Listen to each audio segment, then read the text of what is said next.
मध्य प्रदेश विधानसभा चुनाव में सीटों के बंटवारे को लेकर कांग्रेस के साथ रिश्तों में आई खटास के बाद समाजवादी पार्टी ने अगले वर्ष होने वाले लोकसभा चुनाव में उत्तर प्रदेश में सीटों के तालमेल को लेकर अपना रुख साफ कर दिया है।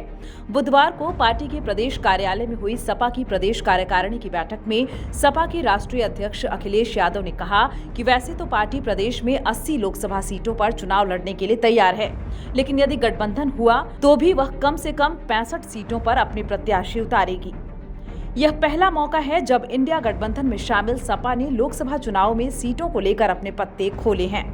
अखिलेश ने कहा कि मध्य प्रदेश विधानसभा चुनाव में सीटों के तालमेल को लेकर आखिरी समय तक उनकी कांग्रेस नेता कमलनाथ से बात होती रही।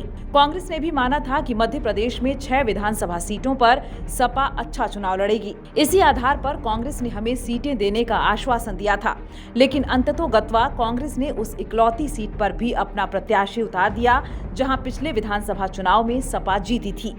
उन्होंने कहा कि उत्तर प्रदेश में सपा बड़ी है, लिहाजा लोकसभा चुनाव में उत्तर प्रदेश में सीटों के तालमेल में उसकी निर्णायक भूमिका होगी।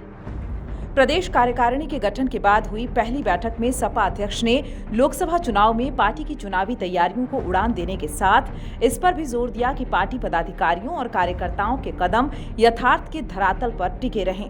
वहीं उन्होंने यह भी साफ किया कि जातिवार जनगणना की पैरोकारी करते हुए सपा की चुनावी तैयारियां पीडीए यानी पिछड़ा, दलित और अल्पसंख्यक को फोकस में रखते हुए की जाएं। प्रत्येक लोकसभा क्षेत्र में प्रभारी नियुक्त करने के प्रयोग से असंतुष्ट सपा ने लोकसभा चुनाव की तैयारियों को धार देने के लिए बैठक में प्रदेश कार्यकारिणी के पदाधिकारियों और सदस्यों को हर विधानसभा क्षेत्र के प्रभारी का दायित्व सौंपा है। विधानसभा क्षेत्र प्रभारी पर संबंधित क्षेत्र में पार्टी के बूथ प्रबंधन और सदस्यता अभियान को गति और मजबूती देने के साथ मतदाता सूची पुनरीक्षण अभियान की निगरानी की जिम्मेदारी भी होगी। उसे आवंटित विधानसभा क्षेत्र में प्रत्येक बूथ अध्यक्ष, बूथ सेक्टर और जोनल प्रभारियों का भौतिक सत्यापन करना होगा और विभिन्न कमेटियों के सदस्यों से परिचय प्राप्त करना होगा। बूथ कमेटियों का सत्यापन करते हुए यह सुनिश्चित करना होगा कि उनके गठन में पीडीए का फॉर्मूला लागू हुआ है और वह सही तरीके से काम कर रही है।